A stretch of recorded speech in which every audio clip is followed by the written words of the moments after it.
देवीं सरस्वतीं व्यासं ततो जयमुदीरयेत्। नष्टप्रायेषु अभद्रेषु नित्यं भागवत सेवया भगवत्युत्तमश्लोके भक्तिर्भवति नैष्टिकी। Reading from Srimad Bhagavatam, Canto 9, Chapter 16. Lord Parashurama destroys the ruling class. Text number 12. What more minute? Which text will this be? First.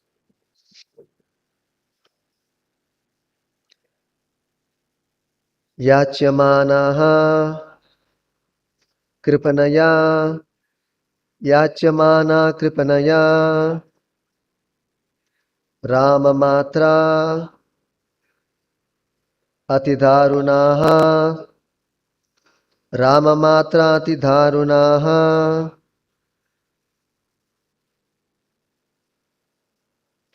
प्रसह्य शिरः उत्कृत्य प्रसह्य शिर उत्कृत्य निन्युः ते क्षत्रबन्धवः निन्युस्ते क्षत्रबन्धवः याच्यमाना कृपणया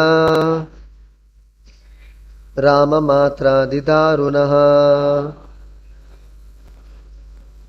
दारुणाः प्रसह्य शिर उत्कृत्य निन्युस्ते क्षत्रबन्धवः याच्यमाना कृपणया राममात्रातिदारुणः राममात्रादिदारुणाः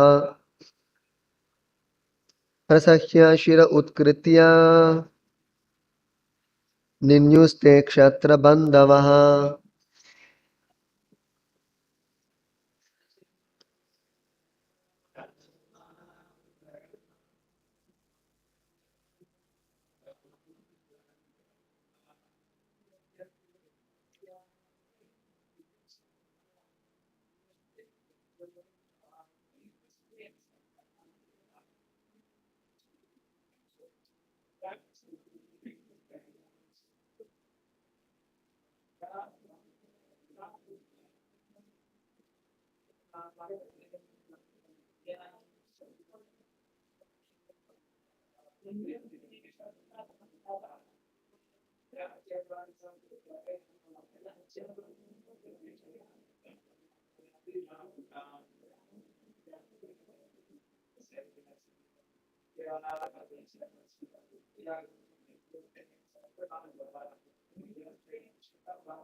याच्यमानाः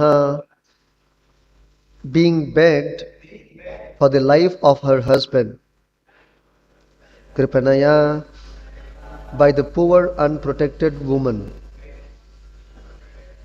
Ramamatra by the mother of Lord Parashurama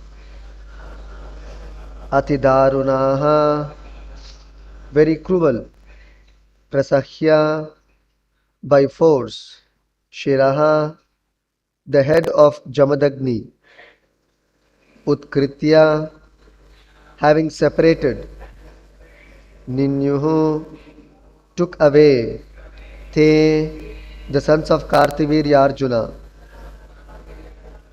Kshatrabandavaha not Kshatriyas but the most abominable sons of Kshatriyas. Translation by His Divine Grace Srila Bhajacharana Aravinda Bhakti Vedanta Swami Srila Prabhupada Ki Jai. Translation. With pitiable prayers, Renuka, the mother of Parashurama and wife of Jamadagni, begged for the life of her husband.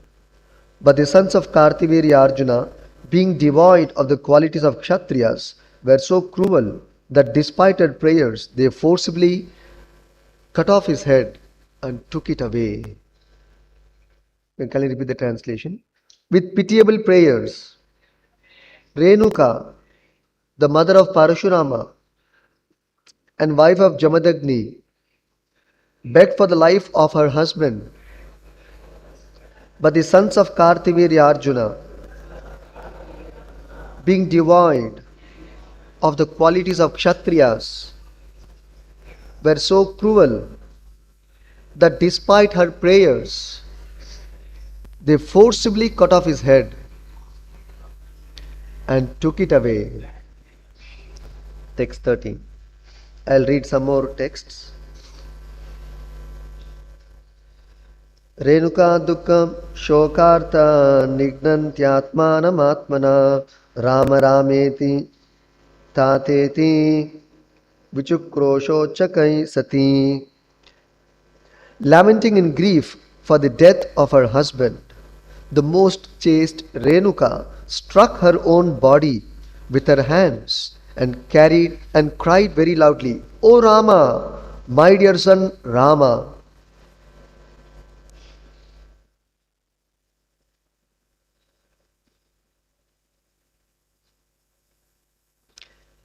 Text 14.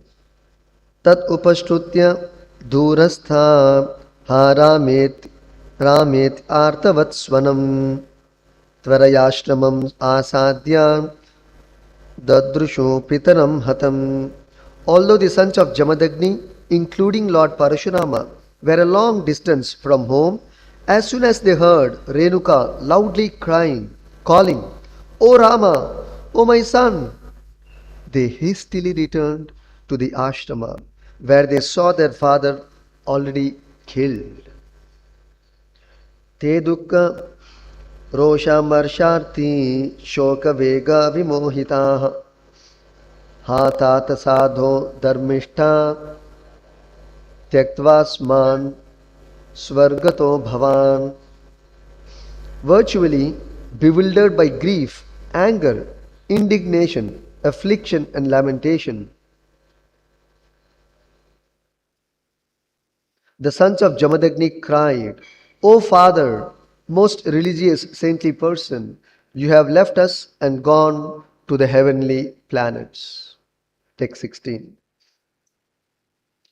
Vilapyaivam piturdeham nidhaya bratrisho svayam pragrihya parashum ramaha kshatrantaya manodhade.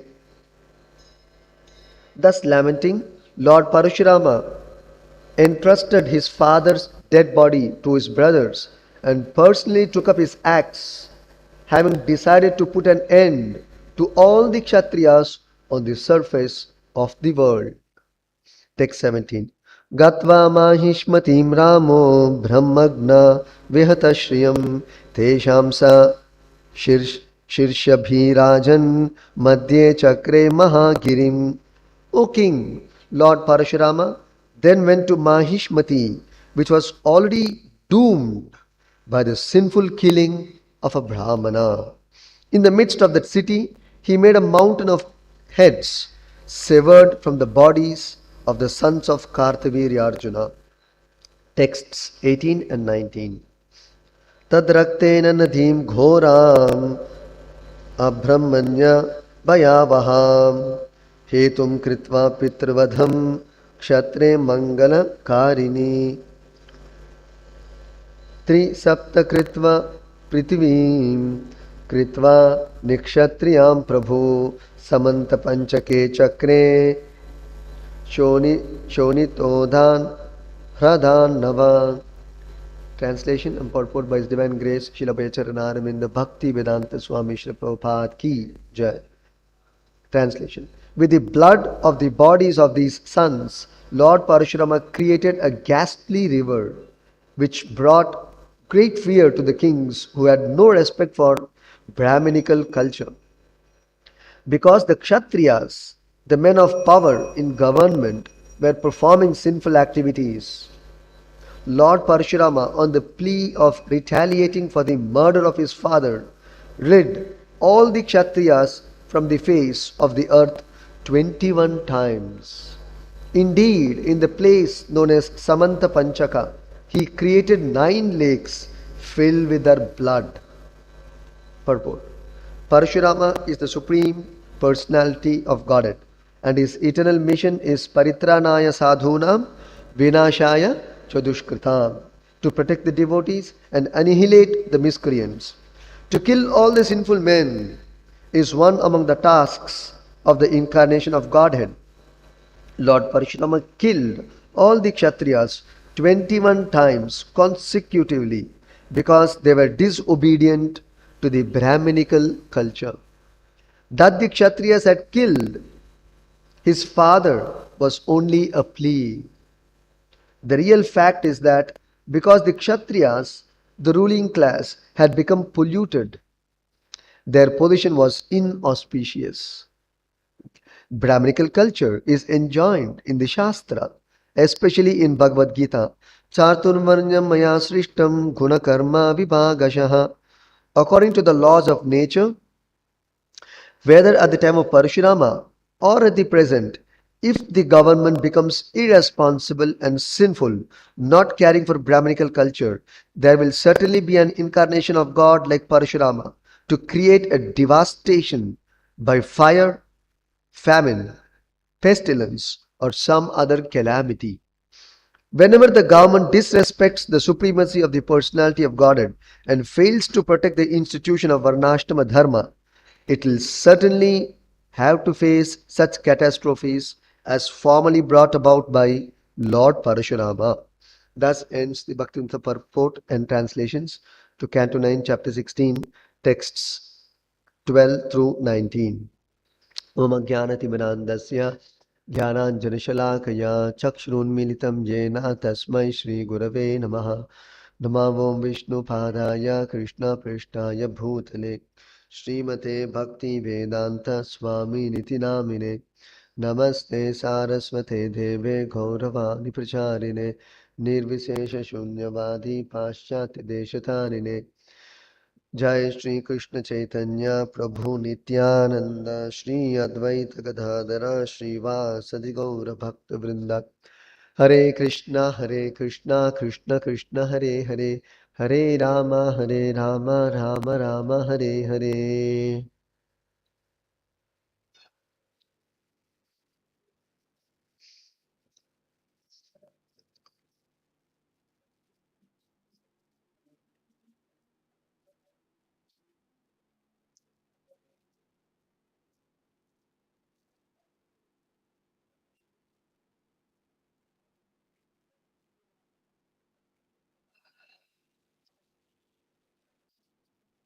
When the sons of Kartivirya Arjuna came to the ashrama of Jamadagni, at that time Parashurama along with his brothers were out, and they took this as the right opportunity to kill Jamadagni.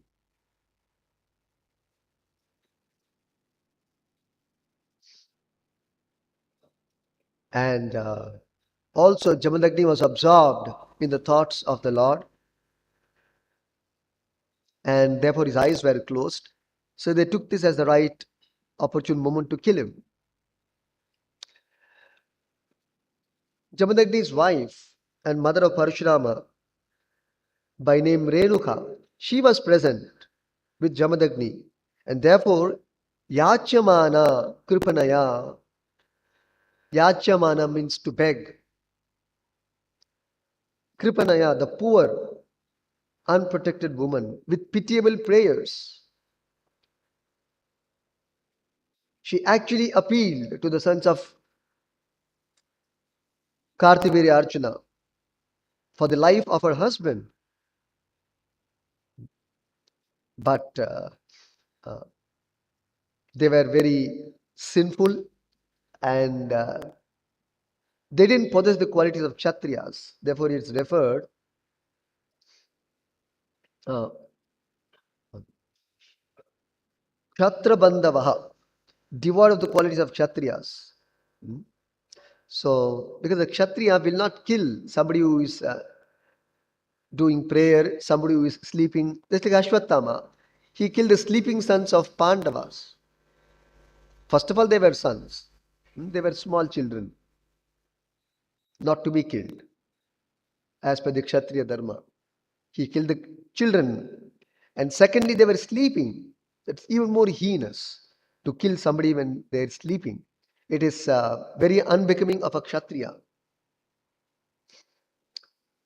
So here we see that similarly, the sons of Karthavira Arjuna, their intelligence not working, being overpowered by vengeance. So that's why when we become inimical, when you develop vengeance towards hatred towards somebody, then no good sense can prevail. No good advice can last, can impress that person. When we are affected by lust, greed, anger, all these Shadvargas, no good advice will work. It's very difficult to impress and convince the other person about the uh, right action. This is right, this is wrong. You cannot impress him because he is impelled by these asuric qualities, demoniac qualities. That's why Krishna says in the Bhagavad Gita that there are three gates to hell: Kama, Krodha, and Lobha. Lust, greed, and anger. And all these things combined will build up hatred. If they are not fulfilled, it will build up hatred, vengeance. Then it's very difficult to control when we come under this sway of these things. That's a very sad situation. So here the sons of Karthavira Arjuna came under the uh, spell of vengeance. Therefore, the pitiable prayers of a Brahmani, even the wife of a Brahmana was neglected by the Kshatriya. Kshatriya is supposed to protect Brahminical principles. And the Kshatriyas themselves have lost this sense. So therefore, uh, prasahya shiraha utkritya ninyuhu. Prasahya, by force, ninyuhu, they took away shiraha, the head of Jamadagni, utkritya, cutting it off from Jamadagni's body. Can you imagine this ghastly scene? First of all, this is not even uh, uh, stabbing. This is cutting off the head fully, separating the head from the body, and uh, taking up that head along with them. See the ghastliness. As though you purchase some sabji 1 kg and then you bring it to your home in a cover. This is Kshatriya. Kshatriya will carry head of the other person. Like we see in Mahabharata, Bhim also said, because Draupadi's hair, which was tied nicely, she removed it because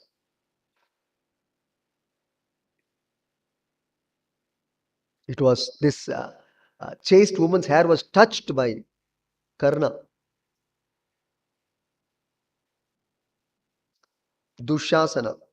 So therefore, Bhima took a vow that he will get the uh, blood of these people, head of these people, and then smear it on her hair. Hmm. So this is Kshatriya spirit. But that was to be done in a lawful way. Because you cannot touch a chaste woman's hair or even body. If you touch, there'll be disaster. This was the understanding. And fact also, whether in those days or even today, if you touch a chaste woman, then actually you will be burnt off. Either physically or if you don't get burnt up physically, the karmas will overpower the person. All undesirables will happen in his life. So therefore, what Bhima thought was actually right. It is good for them. By killing them and taking their blood, the karma account is closed.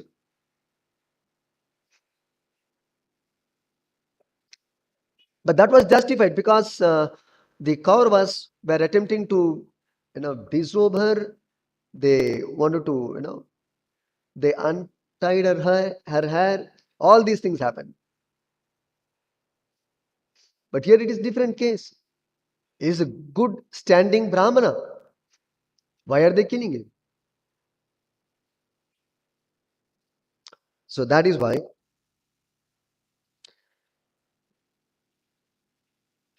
So here we see lamenting in grief for the death of her husband, she struck her own body.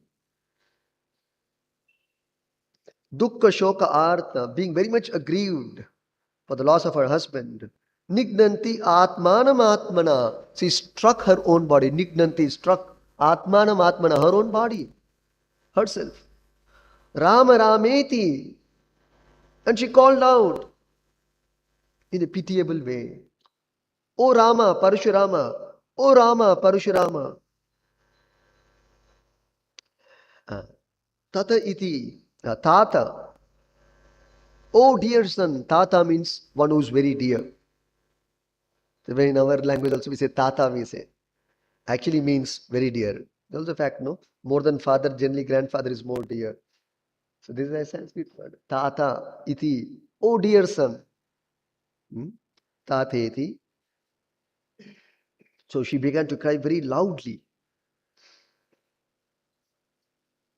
So although the sons of Jamadagni were very far, they could still hear their mother's cry, mother's call.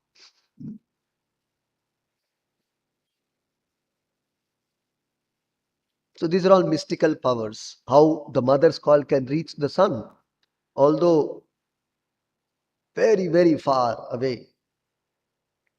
So they hastily returned back to the ashrama.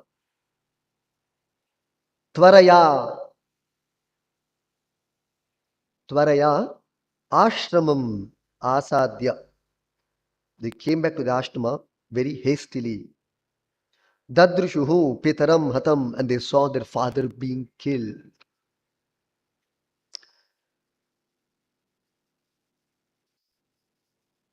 So the sons of Jamadagni said, O father, O most religious saintly person, you have left us and gone to the heavenly planets. Swargato bhavan. But Parashurama didn't keep quiet.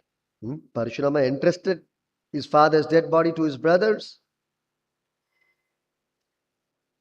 and personally took up the axe. Pragrihya Parashum Ramaha. Pragrihya, he took the axe.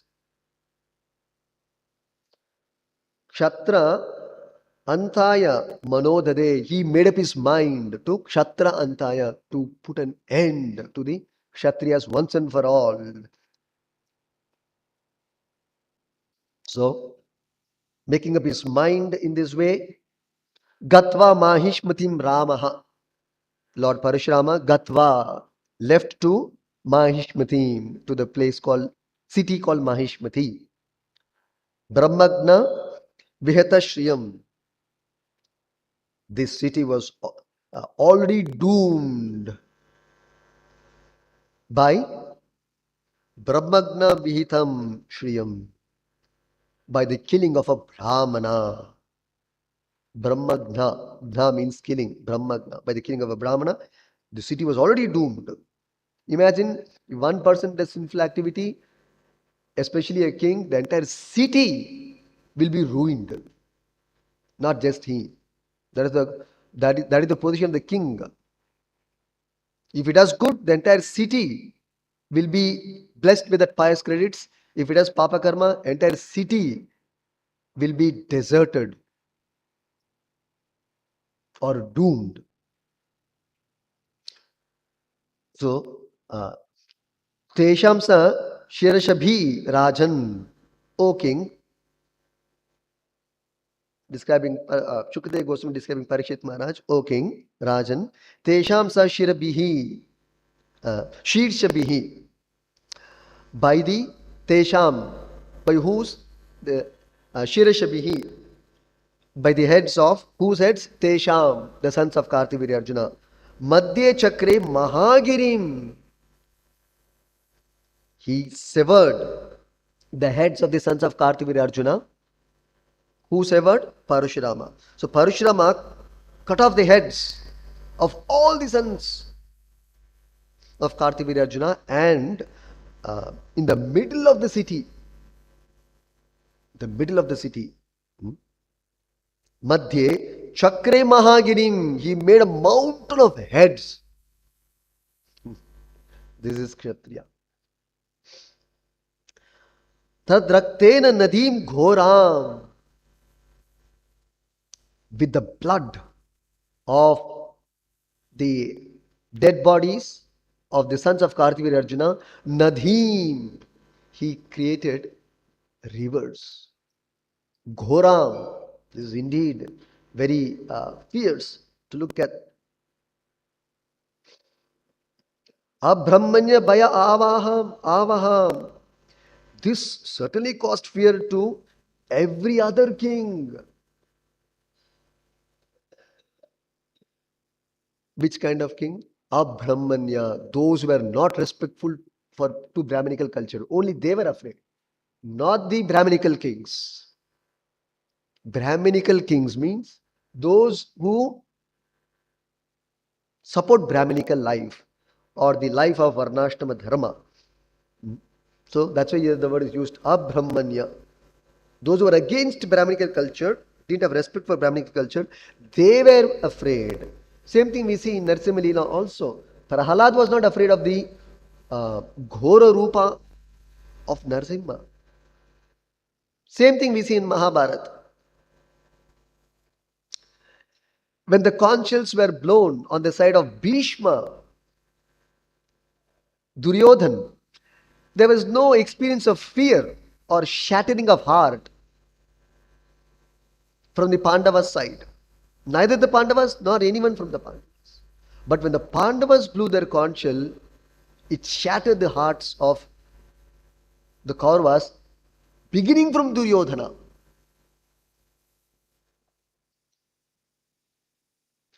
So same thing with Prahlad, when he saw the fearful form of Narasimha, he seeing his father dressed as half lion, half man. So for him it's like a drama, Leela. Oh, my father has come like a big hero, powerful hero. But for Hiranyakashipu, it was like death personified. So Narasimha was garlanded with intestines pulled out from Hiranyakashipu's body. And his hands were not smeared with chandana as we do for our deity in the temple. It was smeared with blood, nor with scent. It was the scent of the blood of Hiranyakashipu. And here we see the Kshatriyas. Parashurama created what? Not 9 rivers like Ganga, Yamuna, Saraswati, Narmada, Sindhu, Kaveri. Blood of the rivers of blood, having cut off the heads of the sons of Kartivirya Arjuna.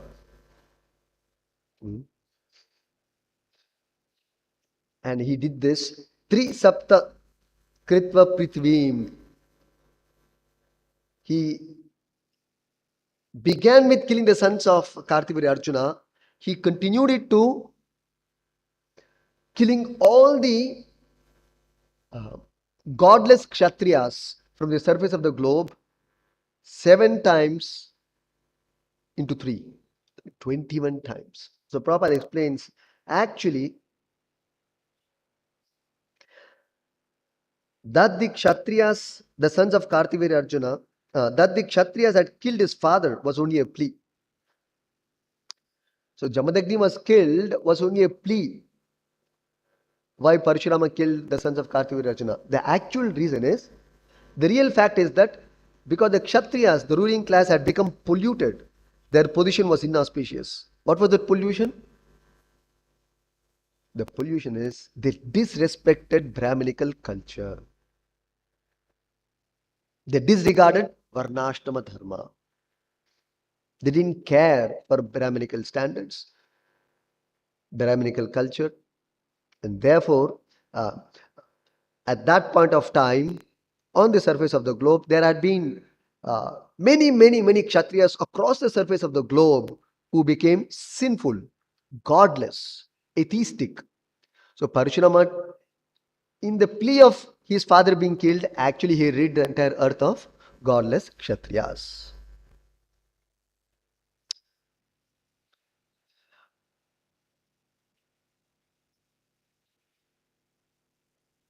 So these pastimes indicate the supremacy and the power of the Supreme Lord.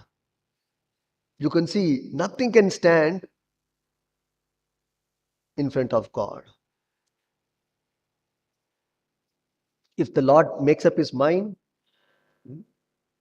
Kshatra Antaya Manodade, if the Lord makes up his mind, nothing can stop.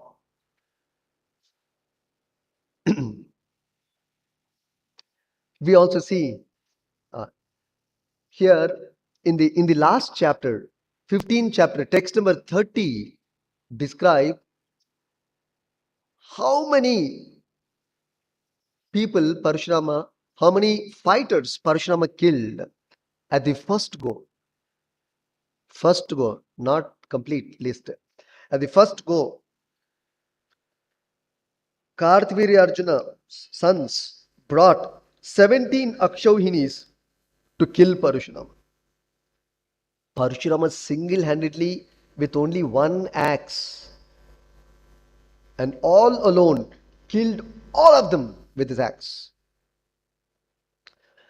And by the by, one Akshauhini is 21,870 70 elephants and chariots, each individually, and 109,600 350 foot soldiers, 65,610 cavalry or horse fighters. Totally, all these fighters put together counts to one Akshauhini, which comes to 2,18,520 fighters. So 17 Akshauhinis means totally Parashurama killed 37 lakh 85,520 fighters at one go. On spot, finished. Only with axe. So this is the symptom of an incarnation of God. We say Ekarati, Atirati, Maharati itself is bewildering, mind-boggling, overwhelming. Ekarati means one fighter to one fighter, one king to one king, one fighter to one fighter. Atirati is 1:100. Maharati is 1:1000. That itself is just like Bhishma is a Maharati, Arjuna is Maharati. They shook the whole world. Karna is Maharati. We say, speak in Mahabharata, right? Great fighters, powerful fighters. What do you say of Parashurama? That 37 lakh 85,520. So this is God, incarnation of God. This is Prabhupada explains another place. Lord Narasimha, Tavakara Kamalavare Nakham Adbhuta Shringam. What does this mean? Prabhupada explains in one lecture very nicely. So many wonderful things are there in this verse. First of all, Lord Narasimha killed. Hiranyakashipu could not bear even the nail of Narasimha. Then if Narasimha exhibits his full might, what will happen? His nail also he could not bear. Death was the only solace for Hiranyakashipu. By the nail of Narasimha, he killed off Hiranyakashipu, who was a terror. If you want to know who's Hiranyakashipu, I have to describe another occasion. But just one line to say who's Hiranyakashipu if you want to know. We know Ravana, the 10-headed monster. Hiranyakashipu picked him like this and threw him. Here also we see, in the earlier chapters we discussed, Kartvirarjuna caught Ravana and arrested him and kept him in Mahishmati. Just till you catch one rabbit or one rat in your hand. That was Kartvirarjuna. This was Hiranyakashipu. So they're very, very powerful. But still, for the Lord, it's nothing great. It's the glory of the Lord's power, Lord's mightiness. Through whose nails he dispatched him to the kingdom of Yama. And uh, we see even Lord Balaram just by taking kusha grass. And just like this he did to Romaharshana Sutta and dispatched him to Yama. That's all. Grass.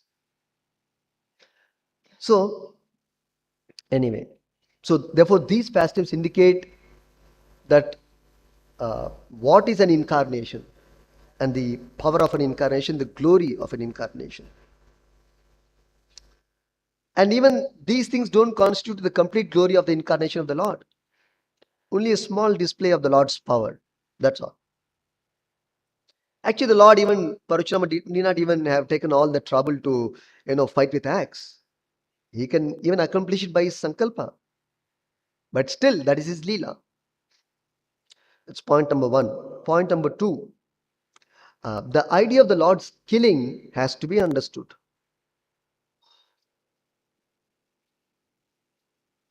Later we'll see in the upcoming verses, he protected his father. That is another mystery. How he protected his father, even though his head was cut off from his body.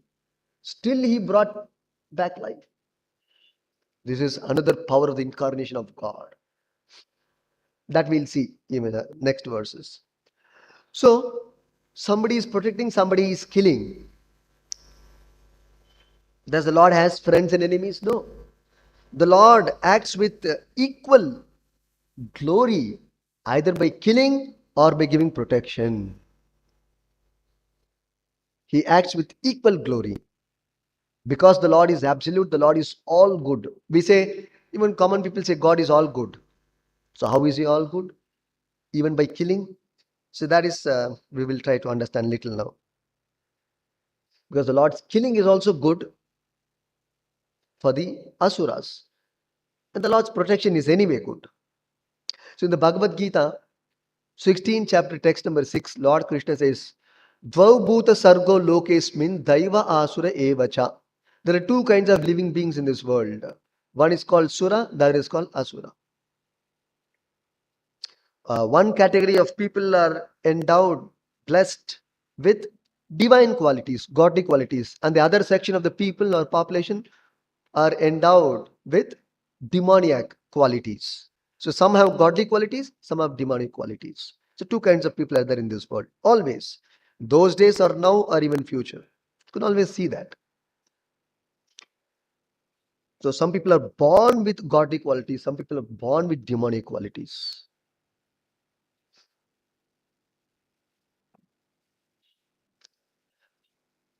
So those who are born with divine qualities, Prabhupada explains, they lead a regulated life.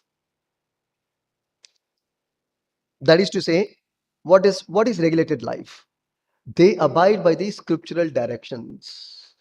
Whatever Shastras say, they agree. They abide, they bow down. But those who disagree to the direction of the Shastra, they are endowed with demonic qualities. They are considered asuric, demoniac. So, in other words, those who are obedient to the authoritative scriptures and the acharyas, they are called sura.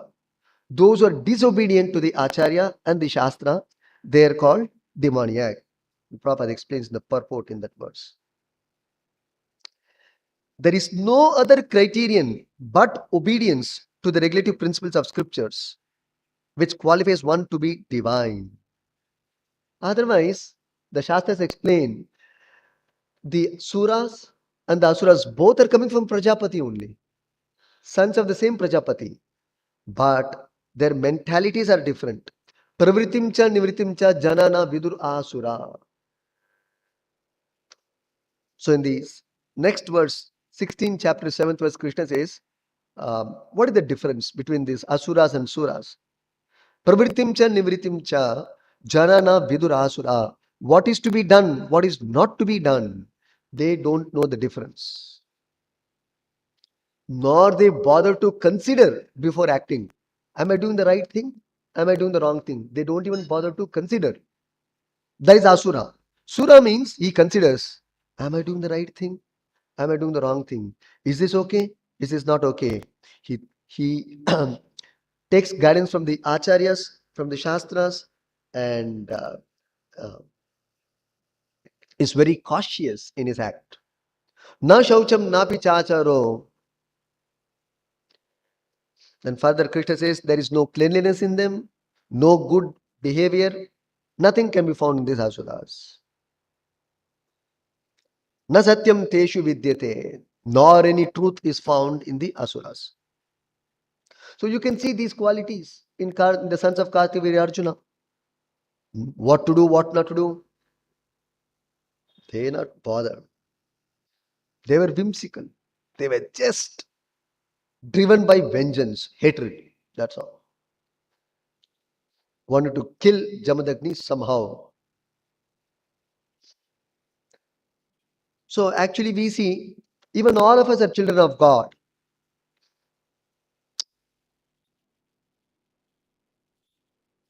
But still the division is there. Some are religious, some are not religious.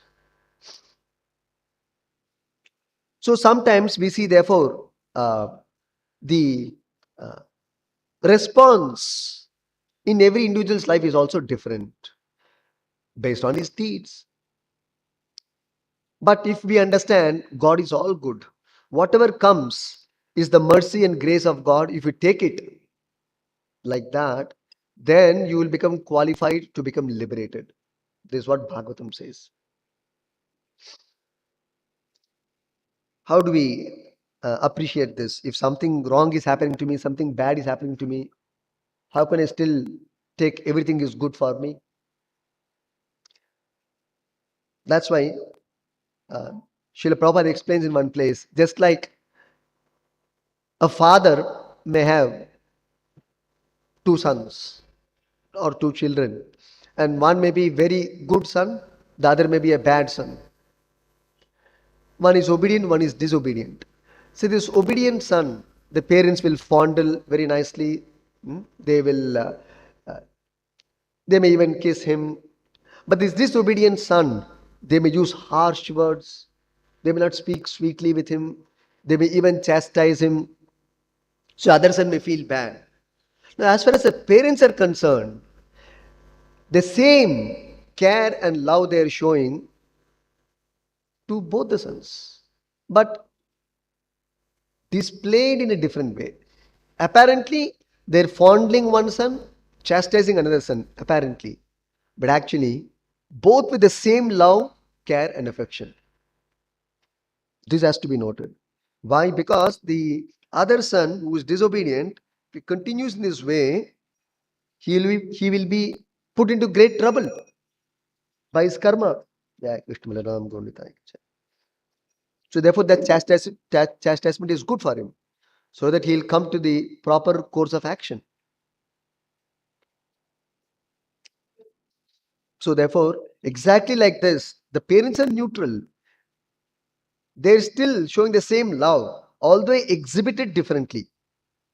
Looks apparently different, but actually the same love is shown, either by slapping or by kissing. It's all the same. Similarly, whether we are suffering or we are happy, both are grace of the Lord. But we are suffering so that our karmas are exhausted. Then we can become happy. But we should not continue to do the karma once again. Then again we will suffer.